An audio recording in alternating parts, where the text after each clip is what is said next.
नमस्कार, हम प्रतिमा चौधरी। दोपहर 3 बजे के भोजपुरी समाचार में स्वागत बा। सबसे पहले प्रमुख समाचार।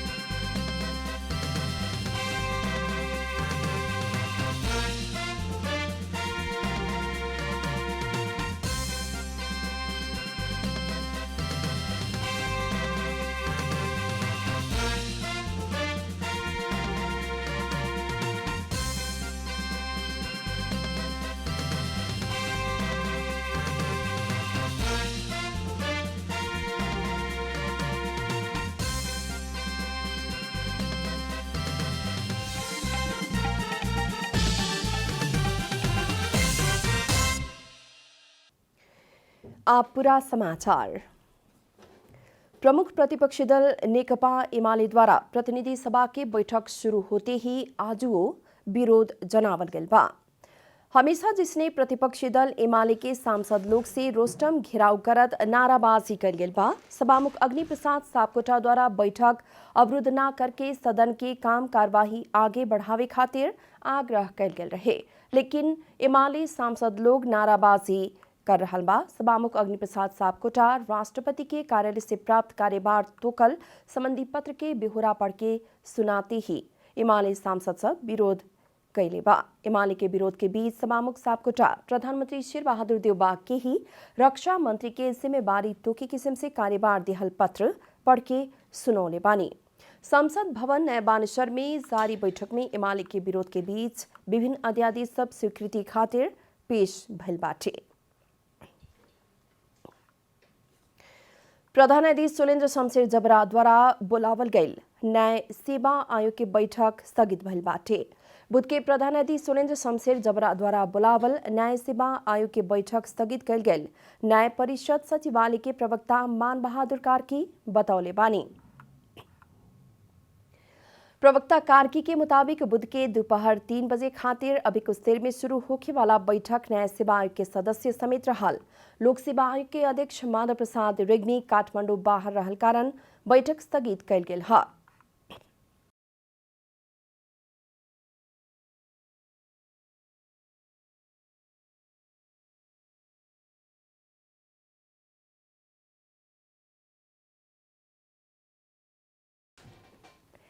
बैठक के दोसर मिति नइखे तोकल गईल। न्याय सेवा आयोग में प्रधान न्यायाधीश अध्यक्ष रहेवाला व्यवस्था बाटे और इस सदस्य में कानून न्याय तथा संसदीय मामला मंत्री सर्वोच्च अदालत के वरिष्ठतम न्यायाधीश महान्यायाधिवक्ता और लोक सेवा आयोग के अध्यक्ष रहेवाला कानूनी व्यवस्था बाटे। नेपाली कांग्रेस के 14वां महाधिवेशन अंतर्गत जारी मतगणना आज ओराए वाला बा। अगहन 24 गते उद्घाटन भइल महाधिवेशन में नया नेतृत्व चयन खातिर भइल मतदान की गणना आज ओराए वाला बाटे। पदाधिकारी के मत परिणाम सार्वजनिक भइला संगी शुरू कइल गइल केंद्रीय सदस्य तरफ के सबकेहू के मतगणना आज ओराए के निर्वाचन समिति जनौले बाटे। आज दलित खस आर्य आदिवासी जनजाति के गणना हो रहल बा। दलित 9 जने, खस आर्य 13 जने और जनजाति तरफ 15 जने सहित 37 जने के गणना ओराए के बाकी रहल और गणना आज नतीजा आवे के निर्वाचन समिति के सचिव जगन्नाथ श्रेष्ठ जानकारी देहनी। कांग्रेस में पदाधिकारी सहित निर्वाचित केंद्रीय सदस्य के संख्या 134 जने के होखे के व्यवस्था बाटे। सभापति द्वारा मनोनीत करेवाला 33 जने सहित कुल केंद्रीय समिति सदस्य संख्या 167 जने के होखेला। भोजपुरी समाचार में आप छोट विश्राम।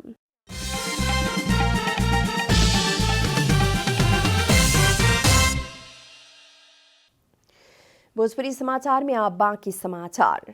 विवेकशील साझा पार्टी द्वारा महाकाली मेची राष्ट्रीय एकता यात्रा शुरू करे के जनावल गेल बा। पृथ्वी जयंती तथा राष्ट्रीय एकता दिवस के अवसर में यह पुस 27 गते से कंचनपुर से यात्रा शुरू करे के और ये माघ 16 गते शहीद दिवस के दिन झापा में अंत करे के प्रवक्ता शरद राज पाठक जानकारी देहने। जातीय, क्षेत्रीय और धार्मिक रूप में बढ़ती जा रहल मनोवैज्ञानिक दूरी कम करे खातिर यात्रा मार्फत विचार से ऊपर देशी ह कहवाला भावना प्रवर्धन करे के प्रवक्ता पाठक बतौले बानी। देश के स्वार्थ से राजनीतिक कर्मी के स्वार्थ प्रधान होते गैला बाद नेपाल के स्वाभिमान क्षयीकृत होते गैला से सबसे ऊपर देश ही कहवाला भावना प्रवर्धन के शुरुआत खातिर राष्ट्रीय एकता दिवस एकमात्र विकल्प भइल अध्यक्ष रविन्द्र मिश्र बतौले बानी।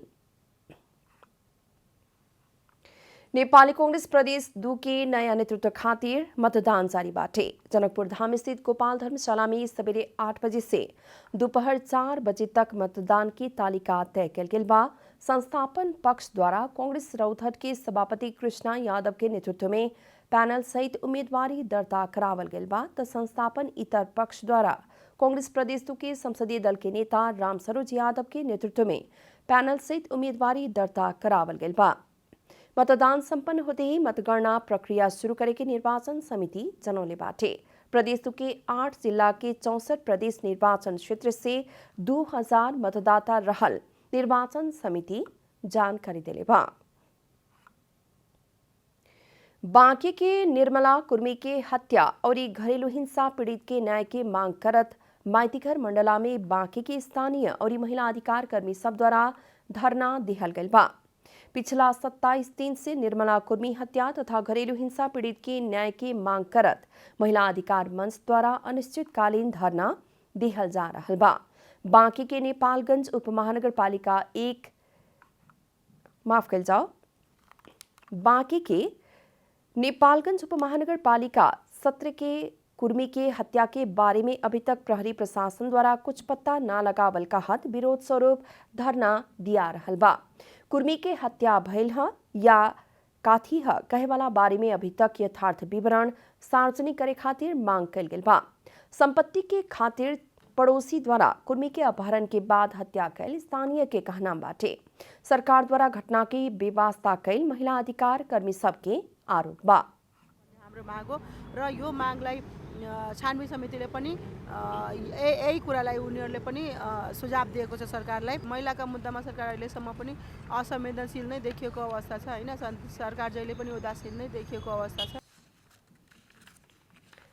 सरकार के तरफ से आश्वासन मात्रे आयल और सरकार न्याय देवे के पक्ष में ना भइल उलोग के कहना बाटे।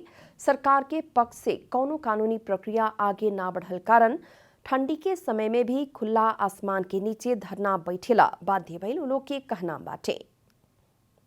बहुत समस्या है, चीजों में बीमार भी हो गया है, दवा खाए के बसा जाते है, मगर हमको लोगों का न्याय मिले चाहिए। निर्मला कुर्मी के न्याय जब तक के हमको लोगों का न मिले हम लोगों का धरना न छोड़ा जाए। नहीं है तब तक ऐसे बैठा जाए जब तक न्याय न मिली। ऐसे चीजों में बैठा जाए, चाहे मरा जाए चाहे जिया जाए। सरकार द्वारा घटना के सत्य तथ्य छानबीन करके जल्दी से जल्दी प्रतिवेदन सार्वजनिक करे खातिर उन लोग की मांग बाटे। एक व्यक्ति खातिर ही ना होके समग्र पीड़ित सबके न्याय खातिर अपने सब धरना में बैठल और ये मांग पूरा ना होके तक धरना जारी रहेगे उन लोग के कहना बा। अब आर्थिक समाचार।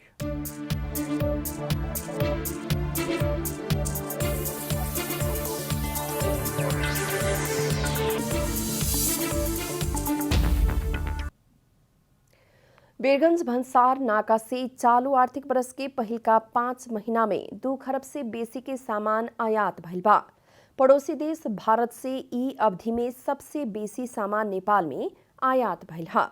पिछला साउन से अगहन 5 महीना की अवधि में 2 खरब 3 अरब 70 करोड़ 48 लाख 54 हजार रुपया बराबर के विभिन्न किस्म के सामान सब आयात भइल वीरगंज भंसार कार्यालय जनौले बा। उही अवधि में नेपाल से जम्मा 47 अरब 56 करोड़ 25 लाख 70 हजार रुपया बराबर के विभिन्न सामान भारत तरफ निर्यात भइल कार्यालय जनौले बा। सबसे बेसी रकम के भारत से वस्तु सब आयात भइला से दूसर का स्थान में चीन से सबसे बेसी मूल्य के वस्तु सब नेपाल में आयात भइल वीरगंज भंसार कार्यालय के तथ्यांक देखौले बा। चालू आर्थिक वर्ष के साउन से अगहन पहिल का 5 महीना के अवधि में चीन से नेपाल में 20 अरब 67 करोड़ 96 लाख 20 हजार बराबर के वस्तु आयात भइल बा। यह अवधि में नेपाल से चीन में 1,59,66,000 बराबर के मात्रै वस्तु निर्यात भइल तथ्याङ्क में उल्लेख बाटे। चालू आर्थिक वर्ष के पहल का 5 महीना की अवधि में नेपाल विश्व के 35 को देश से वस्तु सब आयात निर्यात कैल बाटे। निर्यात के बदले आयात बेसी व्यापार घाटा बढ़ला बाद राष्ट्र बैंक विलासी वस्तु आयात में कड़ाई कैले बाटे। भोजपुरी समाचार में फिर छोट विश्राम।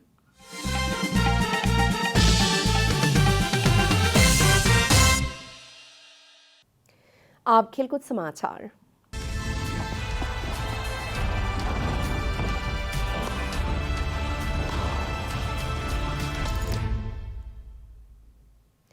विभागीय टोली एपीएफ क्लब द्वारा पीएम कप राष्ट्रीय महिला क्रिकेट प्रतियोगिता में लगातार दोसर का जीत हासिल कल गेल बा। फापला क्रिकेट मैदान में बुध के सुदूर पश्चिम प्रदेश के 89 रन से हरावत एपीएफ दोसर का जीत हासिल कैलक ह।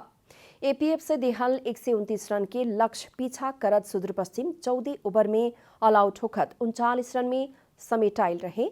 खेल में सुदूर पश्चिम के रूबी पोडार और कप्तान रितु कनौजिया 10-10 रन जोड़ ली। अन्य खिलाड़ी दोहरा अंक के रन जोड़े ना सकल लोग।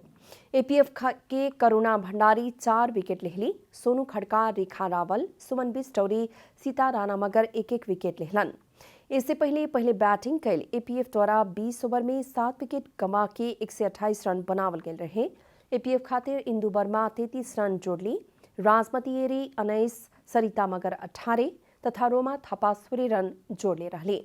ममता चौधरी 14 रन में आउट भइला बाद कप्तान सीता राणा मगर 4 रन बनौले रहली। सुदूर पश्चिम की रितु कनौजिया 3 तथा कविता जोशी और दीपा जोरा 2-2 विकेट लेहली। जीत संगी एपीएफ सेमीफाइनल नजदीक पुगल बाटे। अंत में प्रमुख समाचार फिर एक बेर। प्रमुख प्रतिपक्षी दल एमाले के विरोध के बावजूद प्रतिनिधि सभा की बैठक जारी। विभिन्न अध्यादेश स्वीकृति खातिर पेश। कांग्रेस के 14वां महाधिवेशन अंतर्गत जारी मतगणना आज ओराई। दलित, खसारी, आदिवासी जनजाति के मतगणना हो रहा। वीरगंज भंसार नाका से चालू 5 महीना में 2 खरब देसी के सामान आयात। विश्व के 35 देश से वस्तु आयात निर्यात। म्यांमार के खानी उत्खनन क्षेत्र में भूस्खलन में 1 की मृत्यु, 70 से बेसी लोग बेपत्ता। और पीएम कप राष्ट्रीय महिला क्रिकेट प्रतियोगिता में एपीएफ के लगातार दोसर का जीत।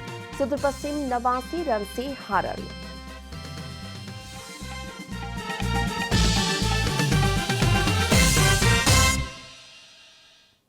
एक साथ भोजपुरी समाचार अभी खातिर इतना ही। जनता द्वारा जनता खातिर प्रसारित जनता टेलीविजन देखत रही। नमस्कार।